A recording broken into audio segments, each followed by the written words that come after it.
আজকে আমরা যে ফ্রেজ নিয়ে কাজ করব বা যে ফ্রেজ নিয়ে আমরা কথা বলবো এটা হচ্ছে গিয়ে আরো বেশি ইম্পর্টেন্ট এবং হচ্ছে খুব বেশি হচ্ছে গিয়ে ইজি, ঠিক আছে, ইফোর্টলেস। ওকে, তাহলে আমরা এটা নিয়ে কাজ করি। এখানে হচ্ছে গিয়ে আমরা উড ইউ মাইন্ড, কি হবে, উড ইউ মাইন্ড। ওকে, তাহলে উড ইউ মাইন্ডটা কোন ধরনের সেন্টেন্সে বসবে, এটা কোন ধরনের সেন্টেন্সে বসতে পারে, তাহলে উড ইউ মাইন্ড, ঠিক আছে। আচ্ছা, ওকে, তাহলে উড ইউ মাইন্ডটা হচ্ছে গিয়ে ওই ধরনের সেন্টেন্সে বসবে যেখানে ড্যাশের পরে কি, ড্যাশের পরে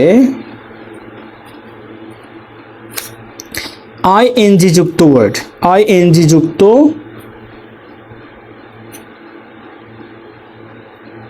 ওয়ার্ড।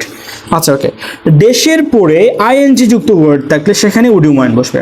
তো আমি একটা এক্সাম্পল দেই, যেমন এক্সাম্পল হচ্ছে গিয়ে এরকম, আমি এখানে এটা ড্যাশ দিলাম আর এখানে হচ্ছে গিয়ে হ্যাভিং আ কাপ অফ, ঠিক। ওকে, তাহলে এখানে কি আছে ভালো করে দেখো যে আইএনজি যুক্ত ওয়ার্ড আছে না। আচ্ছা, ওকে, ভেরি গুড। তাহলে আমরা খুব ভালো করে বুঝতে পারছি যে আইএনজি যুক্ত ওয়ার্ডের পূর্বে যদি বক্সে উড ইউ মাইন্ড থাকে তাহলে আমরা এটা খুব সহজে বসিয়ে ফেলবো।